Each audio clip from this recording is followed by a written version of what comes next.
کے لیے کام کر رہے ہیں، تو اس وقت یہ پھر حکم آیا کہ ایمان والو اللہ رسول سے آگے نہ بڑھیں۔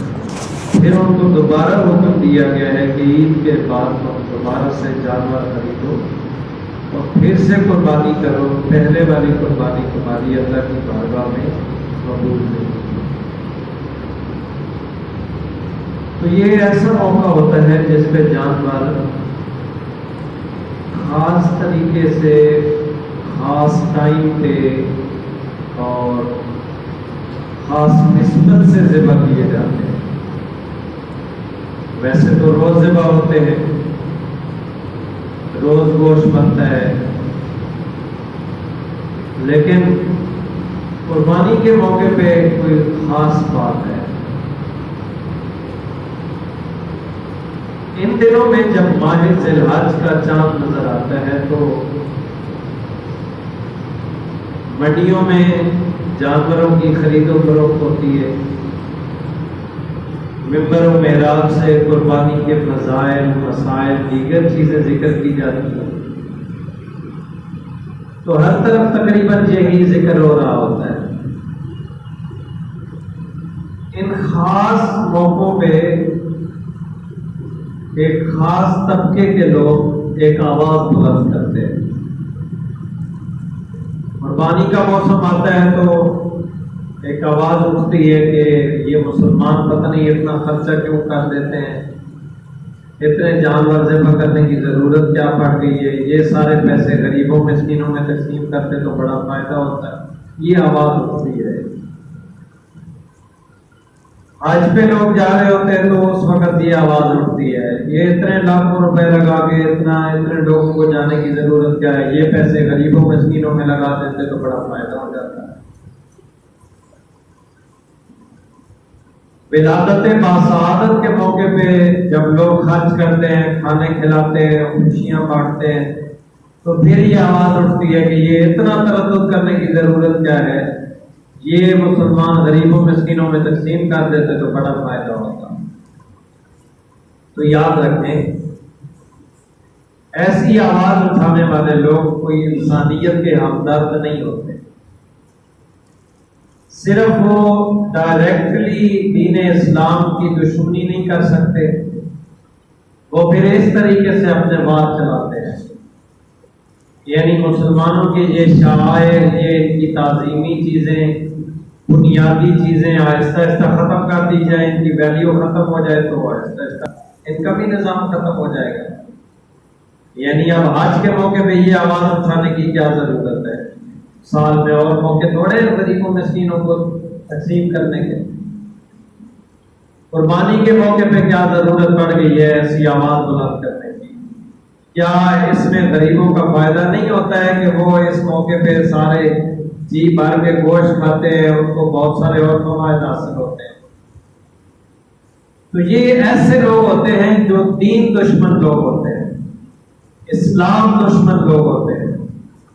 وہ ڈائریکٹلی وار نہیں کر سکتے، لیکن وہ اس طریقے سے مختلف طریقوں سے حملہ کرتے ہیں کہ یہ اس طرح غریبوں مسکینوں میں کرتے تو بڑا فائدہ ہوگا، کچھ بھی نہیں ہوگا۔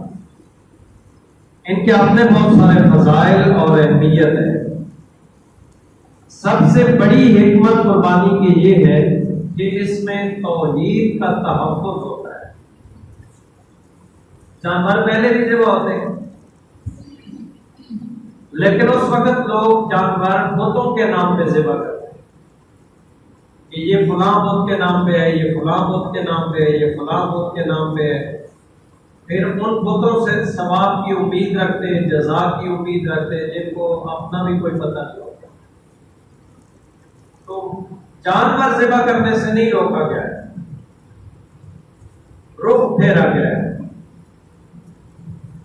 وہ یہ ہے کہ پہلے جو جانور بتوں کے نام پہ ذبح کیے جاتے ہیں، اب وہ بتوں کے نام پہ ذبح نہیں ہوں گے، وہ اللہ وحدہ لا شریک کے نام پہ ذبح ہوں گے۔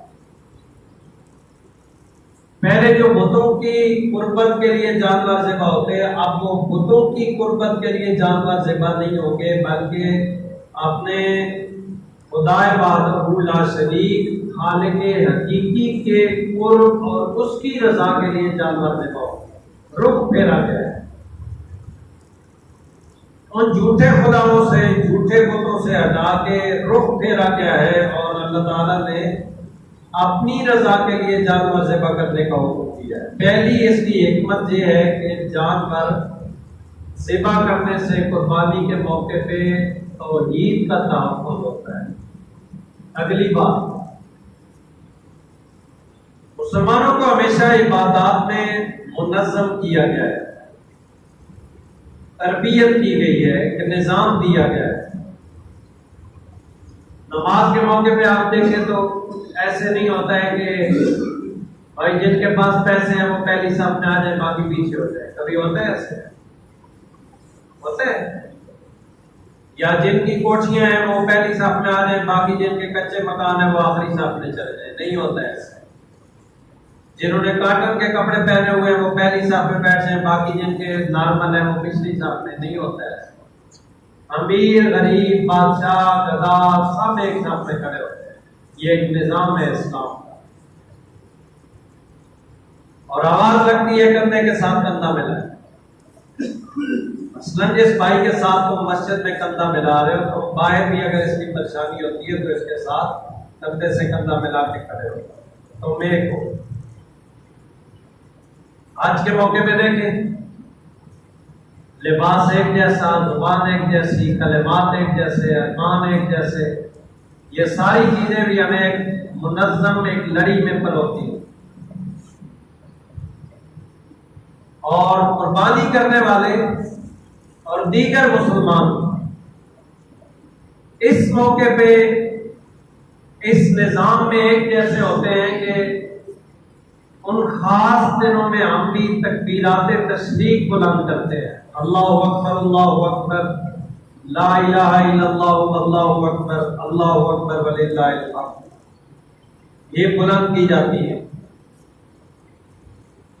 نامی ذی الحج کی فجر سے لے کے 13ویں کی عصر تک ہر نماز کے بعد یہ واجب ہوتی ہیں، ہر بندہ بلند کرتا ہے، اور یہ حاجی حضرات بھی بلند کرتے ہیں۔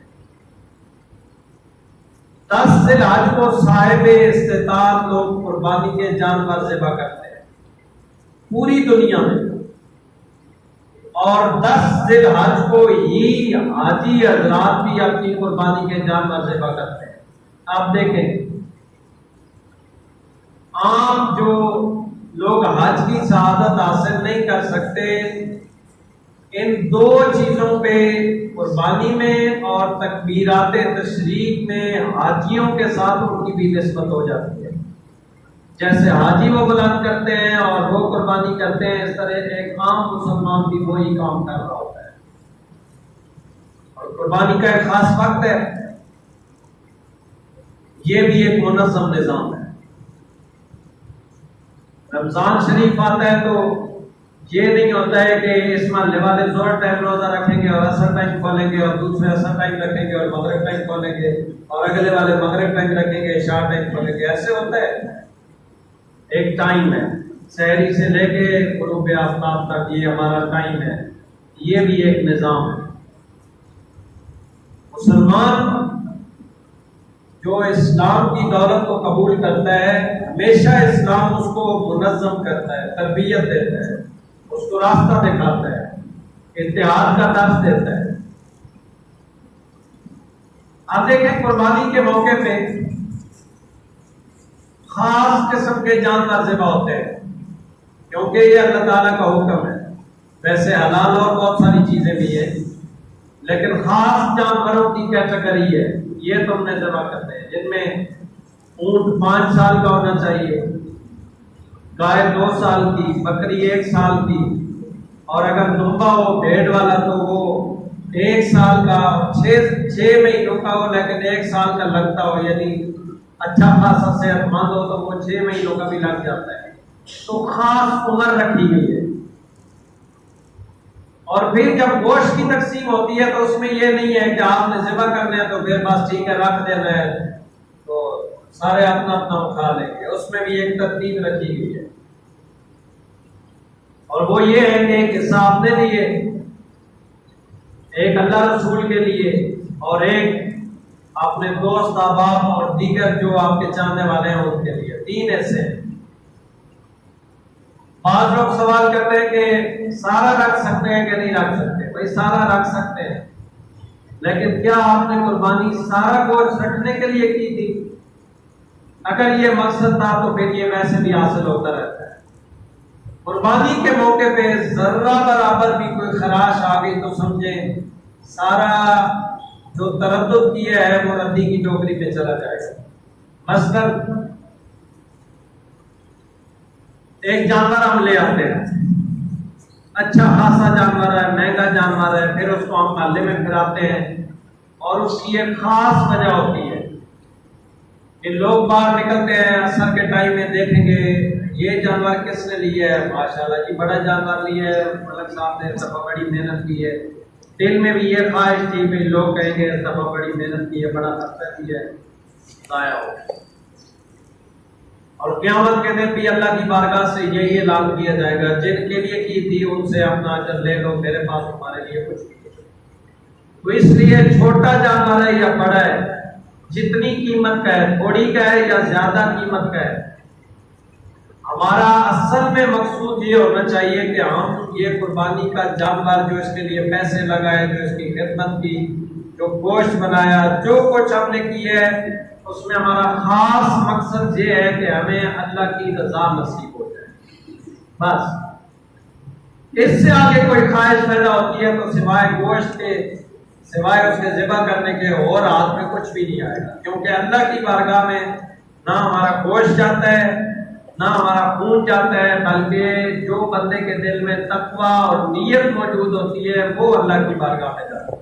وہ ٹھیک نہیں ہے تو سب تھا۔ اور اس موقع پہ آخری مرحلہ ہوتا ہے گوشت کے بعد بھی، اس میں بھی جو ہماری کھالیں اور چمڑے ہوتے ہیں یہ عالمی منڈی میں پھر جاتے ہیں اور وہاں سے پھر ہماری ضرورت کی چیزیں بنتی ہیں، اور یہ بھی لوگوں کو فائدہ ہوتا ہے کہ نہیں ہوتا ہے؟ اس سے مسلمان بھی فائدہ اٹھاتے ہیں اور غیر مسلم بھی، جو نہیں مانتے، جو یہ بولی لگاتے ہیں کہ اس سے کیا فائدہ ہوتا ہے۔